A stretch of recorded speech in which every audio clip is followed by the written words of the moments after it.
Doy gracias a Dios por tener la oportunidad de poder dirigirme a vosotros con la palabra del Señor en esta mañana. Estamos en la primera carta del apóstol Pedro. Primera carta del apóstol Pedro. Y estamos en los versículos del 13 al 25. Evidencias de la salvación de tu alma. Ese es el título para esta porción que yo tomo. Evidencias de la salvación de tu alma. Y vamos a ver qué nos responde Pedro de cuáles son las evidencias. Es importante que conozcamos, para algunos a lo mejor es un descubrimiento, para otros ya es volver a refrescar lo que ya conocen. Pero es importante este mensaje de Pedro. Él nos da evidencias de la salvación de tu alma. Así es que el apóstol empieza en el versículo 13 y empieza de una manera muy especial, muy llamativa, pero tiene mucho sentido, porque en el 13 dice por tanto. Cuando en una conversación o en un escrito usamos la expresión por tanto, estamos haciendo como, mira, todo lo que te he dicho ahora, hace un ratito, o te acabo de decir, todo lo que te he dicho, todo lo que te he contado, todo lo que te he, de alguna manera, dado a conocer, por tanto, ese por tanto es muy importante porque está haciendo referencia de lo importante que es lo que acaba de decir, pero ponga atención, en base de lo que te acabo de decir, del versículo 1 al 12, ahora presta atención, dice Pedro, en lo que te voy a decir ahora. Todo esto, y es ahí la expresión y el valor que tiene esa expresión de por tanto. Bueno, él comienza así, de esta manera. Pedro, apóstol de Jesucristo, a los expatriados de la dispersión en el Ponto, Galacia, Capadocia, Asia y Bitinia, elegidos según la presciencia de Dios, Padre, en santificación del Espíritu, para obedecer y ser rociados con la sangre de Jesucristo. Gracia y paz os sean multiplicadas. La primera carta, ahí está. Bendito sea el Dios y Padre de nuestro Señor Jesucristo, que según su grande misericordia nos hizo renacer para una esperanza viva, por la resurrección de Jesucristo de los muertos, para una herencia incorruptible, incontaminada e inmarcesible, reservada en los cielos para vosotros, que sois guardados por el poder de Dios mediante la fe, para alcanzar la salvación que está preparada para ser manifestada en el tiempo postrero, en lo cual vosotros os alegráis, aunque ahora por un poco de tiempo, si es necesario, tengáis que ser afligidos en diversas pruebas, para que sometida a prueba vuestra fe, mucho más preciosa que el oro, el cual, aunque perecedero se prueba con fuego, sea hallada en alabanza, gloria y honra cuando sea manifestado Jesucristo, a quien amáis sin haberle visto, en quien creyendo, aunque ahora no lo veáis, os alegráis con gozo inefable y glorioso, obteniendo al fin el fin de vuestra fe, que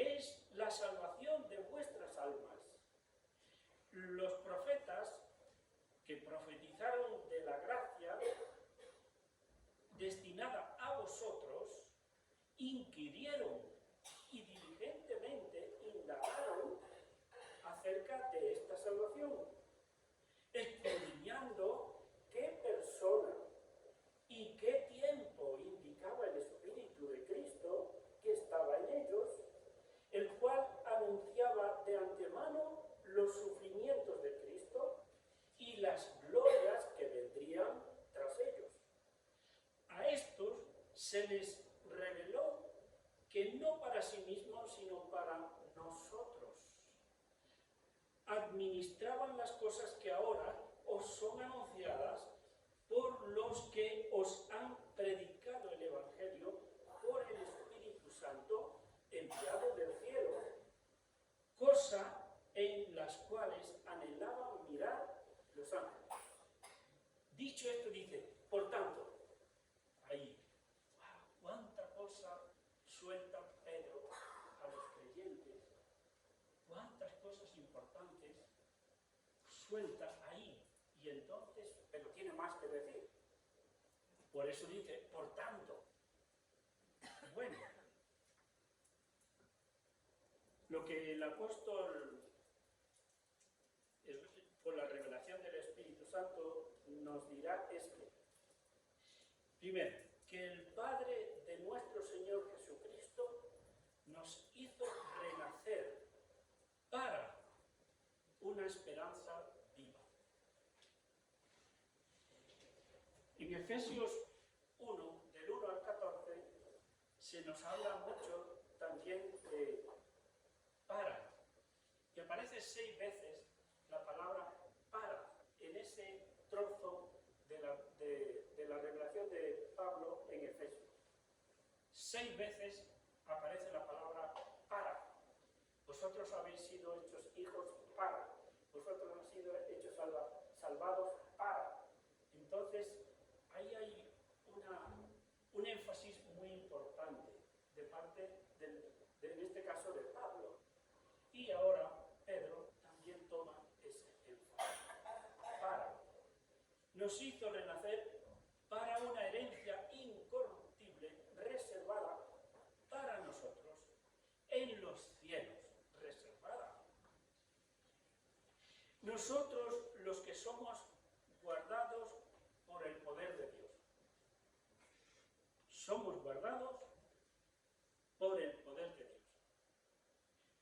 Nos hizo renacer para alcanzar la salvación que está preparada para ser manifestada en el tiempo postrero.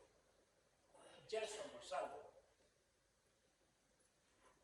Es el ya, pero todavía no, pero que viene. El ya, pero todavía no, pero el que viene.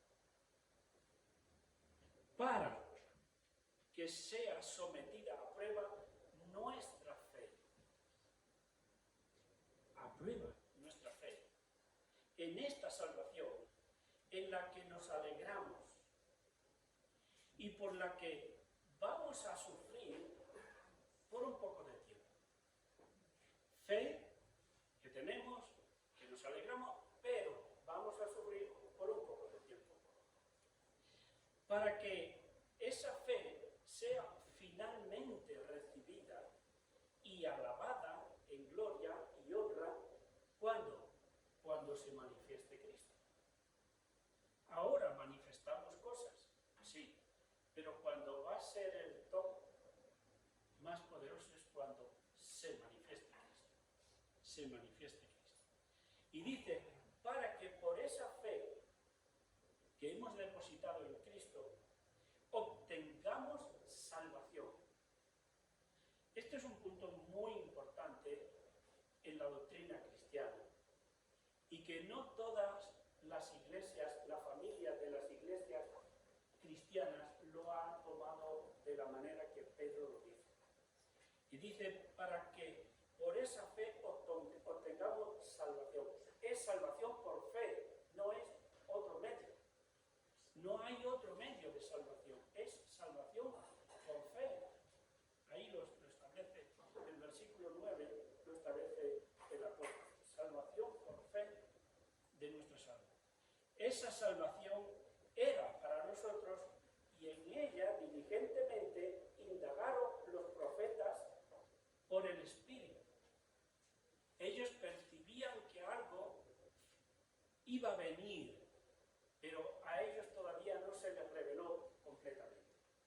pero ellos intuían que algo venía, que algo más el Espíritu tenía para manifestar en el tiempo postrero.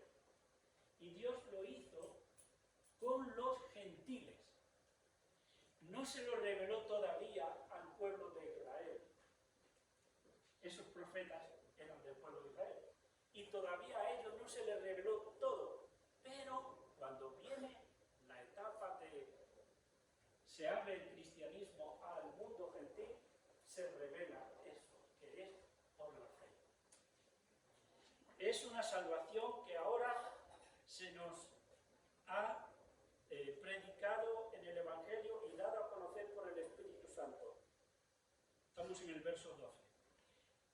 Esta es una salvación en la que anhelan mirar incluso los ángeles. ¡Ah, qué cosa! Que Dios tiene una relación tan cercana con sus ángeles y sin embargo no les ha revelado algunas cosas. Cosas que sí nos ha revelado a nosotros, que somos tan débiles, tan frágiles. ¿Qué cosas, cómo actúa el Señor? Ahora, las frases de transición de esta porción que estamos considerando. En base a lo recibido de Dios, Pedro nos exhorta aún por tanto. Pedro nos exhorta aún por tanto. Vamos aún por tanto.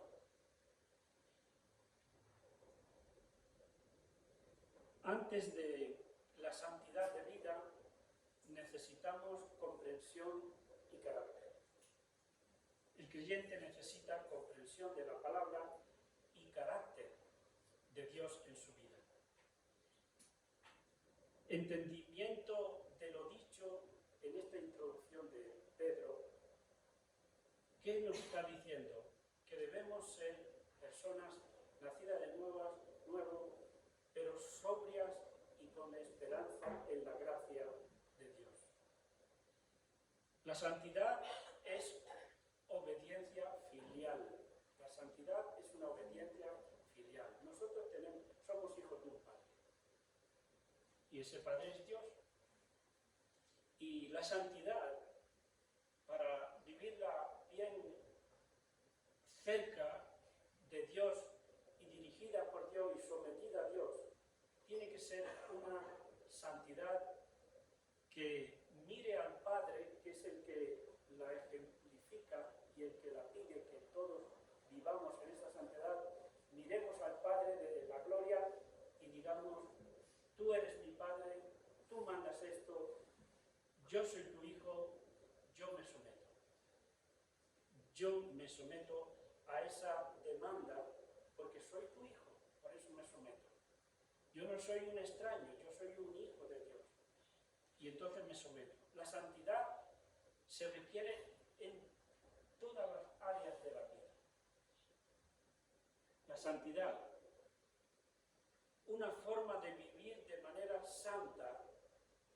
El hijo o la hija de Dios debe vivir una vida que haga evidente de qué padre viene él, a qué padre pertenece. Mi santidad tiene que mostrar qué padre tengo yo,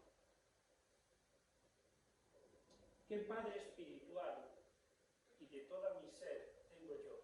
Mi santidad hablará del Padre que tengo y hablará de mi sometimiento a ese Padre.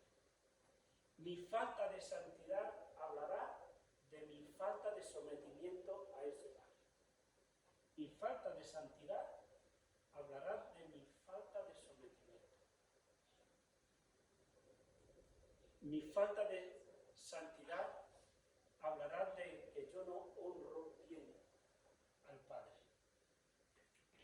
Si me ajusto cada día más, porque la santidad es progresiva, si me ajusto cada día más al Padre, seré cada día más santo. Mi santidad no es producto de cumplir ritos. Mi santidad es fruto de cumplir obediencia. La santidad no viene por cumplir ritos, viene por someternos en obediencia. El obediente a Dios alcanza mayor santidad que el que solamente se dedica a cumplir ritos. Vale. Dios que me llamó es santo y me exige a mí, me pide ser santo como Él lo es. ¿No es verdad ese refrán que decimos de tal palo, tal astilla? Bueno, pues eso, nuestra astilla salió de nuestro Padre Celestial. Desde que nos hemos convertido, pertenecemos a otra madera, podríamos decir, porque estamos hablando de un ejemplo, de tal palo, tal astilla. Pues de tal calidad de santidad tiene que ser la representación de la vida. Yo tengo que, como he dicho con el palo, de tal palo, tal astilla. Pues de tal Dios santo tengo yo que ser. Tengo yo que vivir la santidad. Porque me tengo que parecer a Él. Porque de Él es que vengo. De Él es que he salido espiritualmente. Por tanto, debes comportarte con temor al Señor todos los días. Dice, conducíos con temor durante todo el tiempo de vuestra peregrinación. El temor del Señor es el apartarse del mal. No es tenerle miedo a Dios. Temor es apartarse del mal. Eso es temor de Dios. No lo confundamos con tener miedo a Dios. No. Temor a Dios es apartarse del mal. Si no nos apartamos del mal propio y del mal que nos rodea, estaremos evidenciando que aunque decimos que somos de Cristo, seguimos sin tener verdadero temor de Dios. O por lo menos no en la medida que como hijo de Dios Él espera. Si decimos que tenemos de Dios y no nos apartamos del mal personal o del que nos rodea, entonces no estamos siendo realmente obedientes. Porque Dios juzgará la obra de cada uno de nosotros sin hacer acepción de personas. Dios juzgará, como dice en el Antiguo Testamento, en el libro de Deuteronomio, en los capítulos primeros, en Deuteronomio dice que Dios juzgará al rico, al pobre, al humilde, al que tiene mucho entendimiento, lo juzgará igual, porque Él dice, no hace acepción de personas. Entonces, no se va a librar de ser juzgado por lo dicho y lo hecho nadie. No importa qué nivel haya tenido en su relación con Dios, su entendimiento de la Biblia, de la palabra, no importa. Él juzgará a toda criatura. No va a hacer acepción de personas. Recibiste una vana manera de vivir de tus propios padres, no vuelvas a ella. Dice Pedro que hemos recibido, todos nosotros, hemos recibido, y qué fuerte es que Pedro dice que hemos recibido de nuestros padres una vana manera de vivir. Bueno, le da un golpe muy fuerte Pedro a lo que nosotros transmitimos desde el punto de vista humano para con nuestros hijos. Le da un golpe muy fuerte. No está hablando de la vida espiritual, está hablando de la forma de vivir. Todos los padres tenemos nuestra forma de vivir.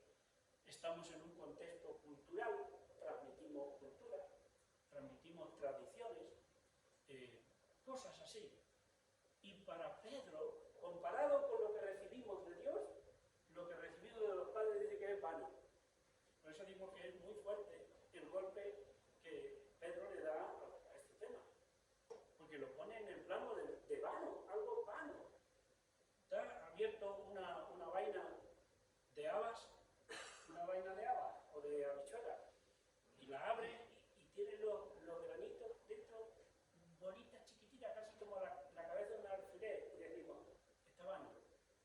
está vano.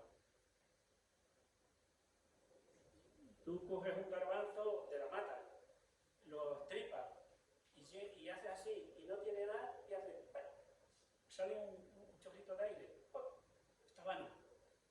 Para Pedro, lo que nosotros transmitimos en cultura, en tradiciones, en forma de es vano comparado con lo que recibimos de Dios. Entonces, si Pedro dice que todo eso es vano, nosotros debemos cuidarnos para que tu fe y tu esperanza estén solo en Dios, ¿vale? Ahora, ¿qué recibisteis? Por ejemplo, yo voy a poner una serie de ejemplos que puede que más de uno de nosotros hemos recibido, o casi todos. ¿Recibiste apego a ídolos? De cualquier tipo de ídolo. ¿Recibiste en tu casa apego de tus padres? Apego a ídolos, rechaza eso. Pedro, pongo la palabra que dice Pedro que es vano, ¿vale? Rechaza eso. ¿Recibiste odio, rencor, desprecio hacia otras personas? Porque esto sale en las conversaciones en la mesa con los papás, ¿eh? Hablando de los vecinos o de los políticos o de quien sea. Transmitimos, pero digo, ¿recibiste odio, rencor, desprecio hacia otras personas? Rechaza eso, esos sentimientos. ¿Recibiste ese ejemplo de apropiación de lo ajeno? ¿Ejemplo de apropiación de lo ajeno? ¿Tus padres se apropiaron de cosas que no eran suyas? Rechaza ese modelo de conducta. ¿Recibiste palabras de maledicencia contra otras personas? Este es un hijo de... No lo digo, ¿vale? Pero tú entiendes lo que digo, ¿no? Familia de trabajo. Eso son palabras de maledicencia, esto es un K, esto es un I. Tú recibiste esto, rechaza eso. Rechaza ese trato a otras personas. ¿Recibiste ese ejemplo de maltrato a familiares o a extraños? Rechaza ese indeseable comportamiento hacia otras personas. ¿Recibiste un ejemplo de matrimonio divorciado? Rechaza ese ejemplo para tu propio matrimonio. ¿Recibiste un ejemplo de adulterio dentro de tus padres? Porque a lo mejor no te enteraste, pero a lo mejor sí te enteraste de que hubo un adulterio entre tus padres. ¿Recibiste esto? Rechaza ese modelo, ese ejemplo en tu propio matrimonio. ¿Recibiste solo un ejemplo de religiosidad, pero no de acercamiento sincero a Dios y a su palabra? ¿Recibiste eso? Religiosidad, rechaza eso y toma una relación con la palabra y con Dios. ¿Recibiste una falta de confianza en la palabra de Dios? Porque oíste que la palabra eso son tonterías. No, la palabra eso es palabra de hombres. ¿Recibiste eso en tu casa?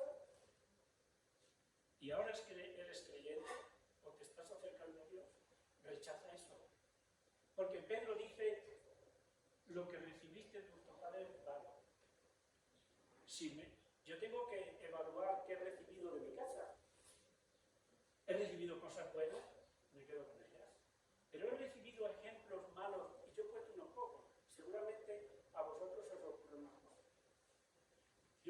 Yo sé, yo he recibido de mis padres, que no eran creyentes, en ese momento, cosas muy buenas. Pero he recibido cosas que no, evaluándolas conforme a la palabra, no eran buenas. Algunas no eran buenas. Pero he recibido cosas.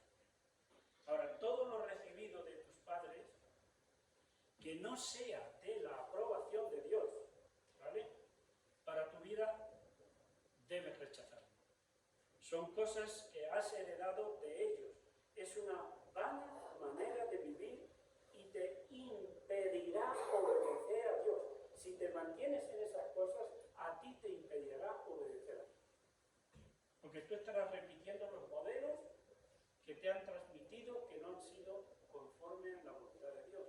Si tú estás repitiendo eso, eso te impide a ti ser un hombre, una mujer creyente creyente cada vez más santo te lo impedirá. Te impedirá obedecer a Dios y te impedirá vivir como hijo suyo y en la santidad de vida que Él espera de ti. Ahora, en el verso 19, la sangre de Cristo te rescató de esa forma de vida vana. No es solamente un pensamiento, hermanos. Es que la sangre de Cristo ha actuado a nuestro favor para rescatarnos de esa vana manera de vivir. De esa vana manera, la sangre de Cristo ha actuado a mi favor. Yo tengo un poder extra celestial que me ayuda en esa batalla. Yo, si no tuviera el poder de la sangre de Cristo sobre mí, sería muy difícil muchas veces rechazar esas cosas que yo he planteado aquí. Y como pastor de tantos años que llevo, he visto creyentes que repiten modelos de sus padres. Entonces no han rechazado. Eso significa que no han rechazado. Si mi padre, cuando yo lo veía, era con un nivel bastante alto en algunos momentos de alcoholismo, mi propio padre, yo no he querido asumir eso nunca. No lo he asumido. Supe que mi padre también cometió algunos adulterios. No he querido asumir eso en mi vida cristiana. En mi matrimonio yo no he asumido eso, ni en mi vida. Entonces la sangre de Cristo es la que me ayuda a enfrentarme a las cosas vanas. El Cordero de Dios se ha manifestado a tu vida en este tiempo por amor. Se ha manifestado el Cordero de Dios, versículo 20, se ha manifestado a nosotros, a tu vida, a la mía, en este tiempo que estamos todavía vivos, estamos en la tierra, se ha manifestado por amor. Pero estaba señalada antes de la fundación del mundo mi salvación, el quitarme mi pecado, el librarme de mi maldad. Por ese Cordero de Dios has creído, para que tu fe y esperanza estén solo en Dios. Por el Cordero de Dios he creído.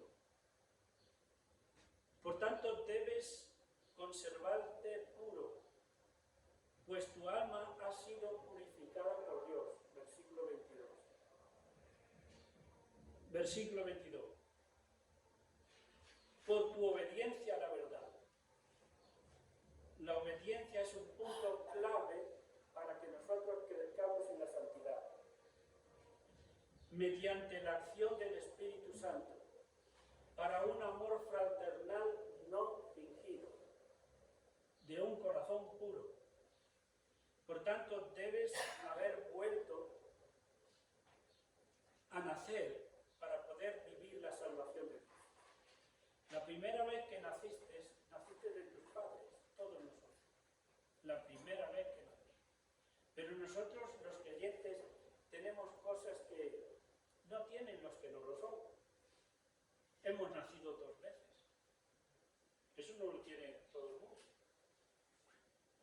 Y vamos a morir solo una vez. El resto de la humanidad va a morir 2 veces. ¿Veis que hay diferencias entre el creyente y el no creyente? El creyente va a morir solo una vez. Dice Hebreos que está establecido que todas las personas mueran una sola vez. Pero la segunda muerte no la viviremos. El inconverso sí vivirá la segunda muerte. La primera es física y la segunda es espiritual. Y la segunda, esa es eterna, muerte eterna.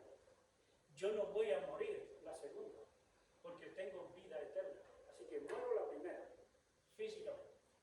Pero la segunda no, porque Cristo me ha dado vida eterna. Yo tengo que estar haciendo. Mi fe tiene que estar establecida en los parámetros bíblicos. Y de esa manera yo puedo, como Pedro decía, para que podamos presentar defensa de nuestra fe con contundencia y con carácter y con coherencia.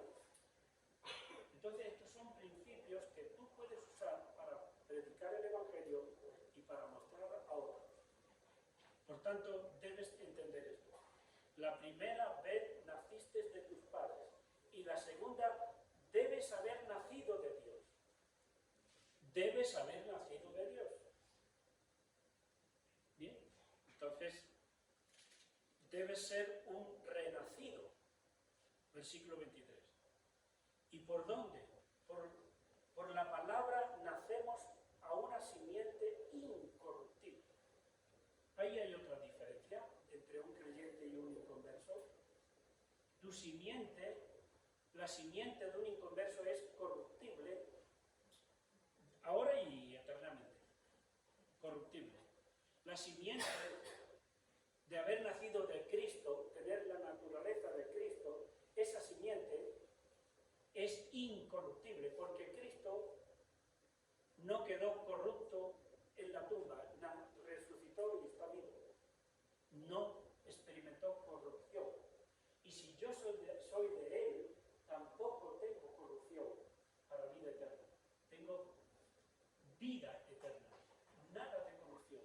Cristo no quedó corrupto en el cementerio, yo tampoco y tú tampoco quedarás corrupto. Por la palabra nacemos.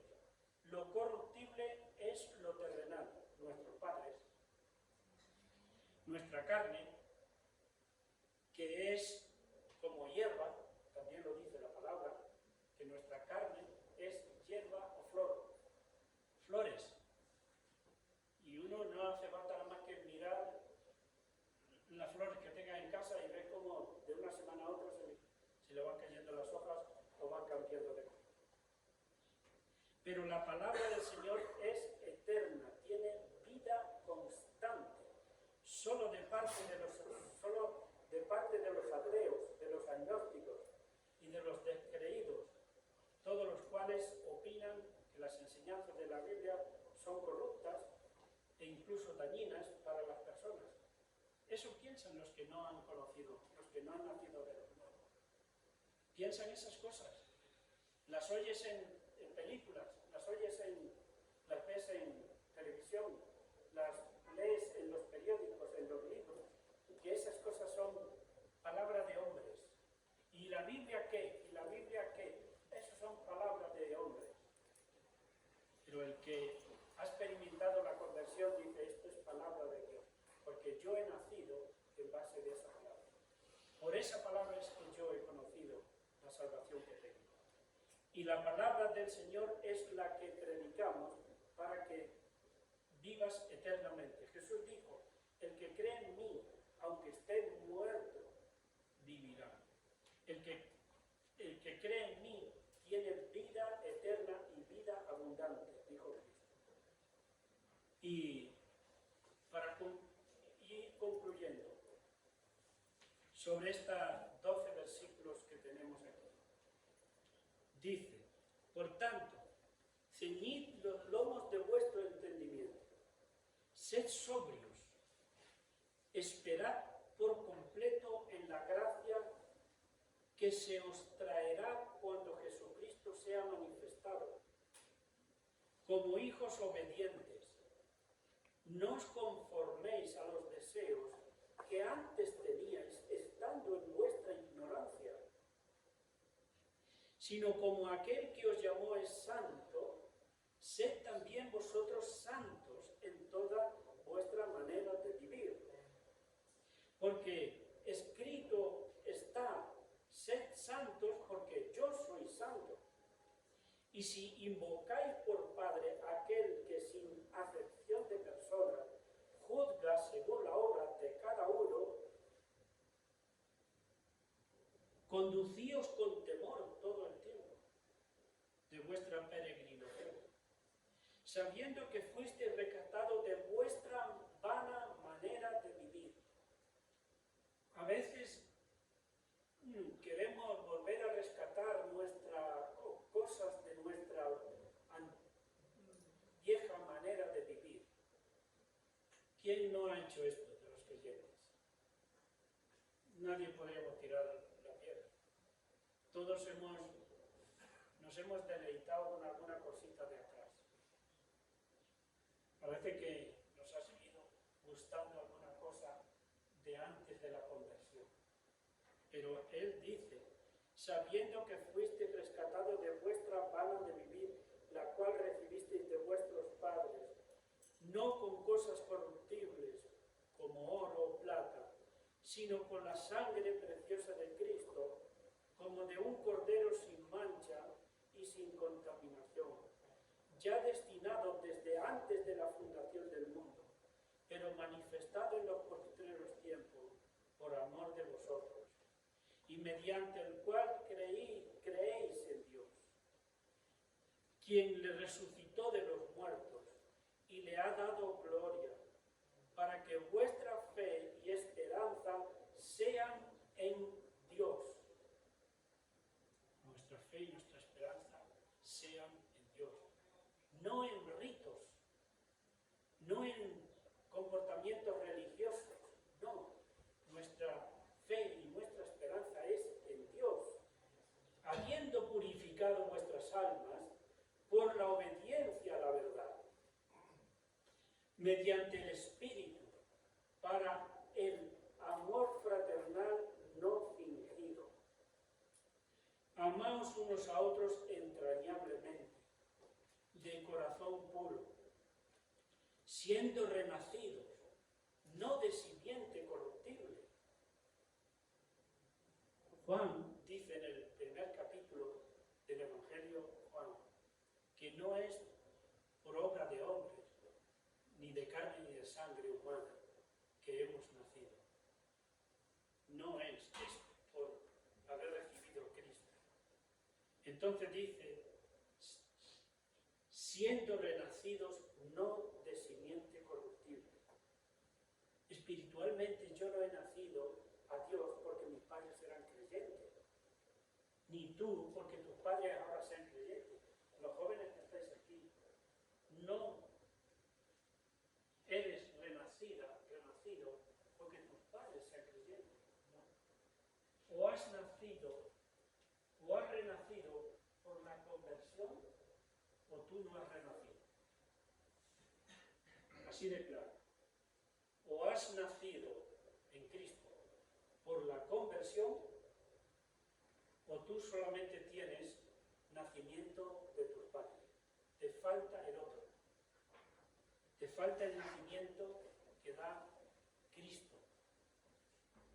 Y a veces en la iglesia tenemos eso. Gente que viene a la iglesia, está en la iglesia, se deleita con los cultos, canta y además que le gusta de verdad y su corazón en ese momento está alegre, contento, canta las cosas sintiéndolas, pero hay gente en la iglesia que estando ahí solo tiene vida que le transmitieron sus padres, pero no han renacido, no se han convertido, no han nacido de nuevo. Pero aquí dice esto, siendo renacidos no de simiente corruptible, sino de incorruptible, por la palabra de Dios que vive y permanece para siempre. Porque toda carne es como hierba, y toda la gloria del hombre como flor de la hierba.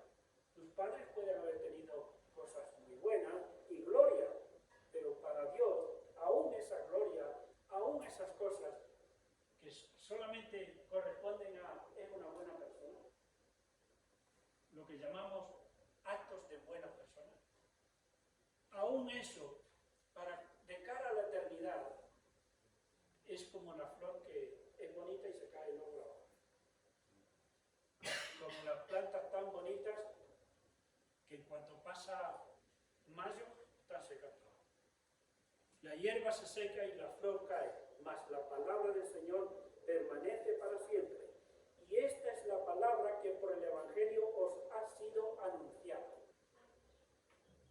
¿Qué cosas tan poderosas está aquí señalando Pedro? Segundo, esto es, nos hizo renacer para alcanzar la salvación que está preparada para ser manifestada. Es por la fe, nuestra fe la cual será alabada, por la que obtenemos la salvación de nuestras almas. Es una salvación que ahora se nos ha predicado en el Evangelio por el Es una salvación que se nos ofrece, pero para obtenerla y que en nuestra vida se haga evidente esa salvación, Dios nos demanda, nos empuja, nos exige, sed santo porque yo soy santo, dice el Señor. Amén. O sea, tú no puedes ser, viniendo de mí, dice Dios, viniendo de mí, tú no puedes ser otra cosa que no lo que yo soy.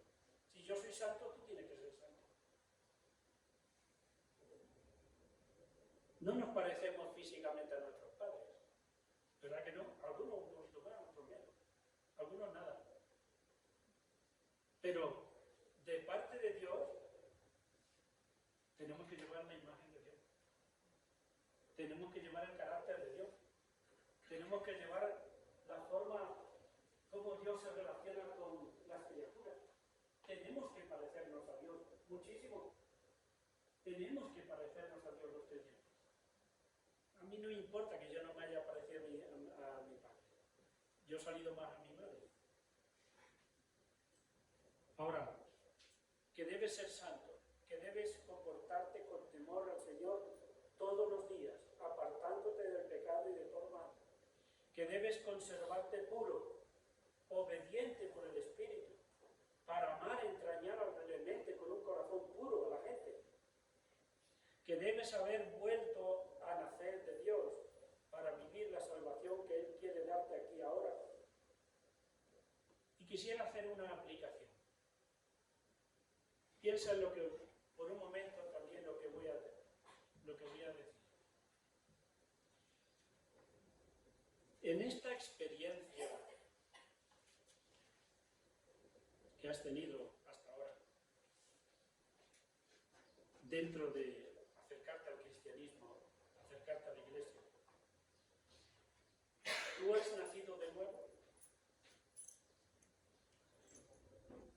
¿Has nacido de Dios? ¿Cómo dirías que sabes que has nacido de nuevo? ¿Cómo dirías tú a alguien que lo sabes que has nacido de Dios? ¿Cómo? Eso no es expresión. Yo no quiero poner dudas en ti, en tu mente, no quiero poner dudas. Por el contrario, quiero asegurar tu salvación al hacer estas preguntas. Pero te las hago. ¿Es esta tu experiencia de que tú eres salvo? ¿De que tú has nacido de nuevo? ¿Y cómo se lo explicarías a otra persona? ¿Y cómo se lo demostrarías a otra persona? Y Pedro dice, por tu santidad. Has creído en Dios y vives según lo que Dios pide. Sí, primero, has creído en Él y lo has recibido. Segundo, vives conforme Él dice. Tú puedes de esa manera demostrar por convicción que has nacido. Pero si decimos que hemos creído y no vivimos en santidad, cierra tu boquita, porque no tienes autoridad. Tienes autoridad para decir, me he convertido. Pero si el creyente no vive en santidad, no puede decir, he nacido de nuevo. La santidad de vida es lo que manifiesta que una persona es hijo de Dios. Porque Él dice, sé santo como yo soy santo. Entonces, que debes ser santo y que vivas en una santidad progresiva. ¿Vale? Que debes comportarte con temor al Señor todos los días. Que debes conservarte puro. Que debes haber nacido de nuevo. No te pierdas la salvación de tu alma. No te pierdas la salvación de tu alma. No te estoy diciendo que tu alma se pierda, que tu salvación se pierda. Te estoy diciendo, no te pierdas la salvación de tu alma. La cual es una salvación que por su grandiosidad En ella anhelan mirar los ángeles. Los ángeles anhelan mirar la salvación que Dios nos ha dado. Los ángeles, viendo la santidad nuestra aquí en la tierra, hasta los ángeles son convencidos de que tú eres hijo de Dios. Hasta los ángeles son convencidos de que tú eres hijo de Dios si te ven vivir en santidad. Esa santidad tienes que trabajarla, tengo que trabajarla diariamente. Diariamente. Tengo que trabajar mi santidad. Desde que me levanto hasta que me acuesto. Y a veces he pensado, no soy más pecador porque no me levanto más temprano.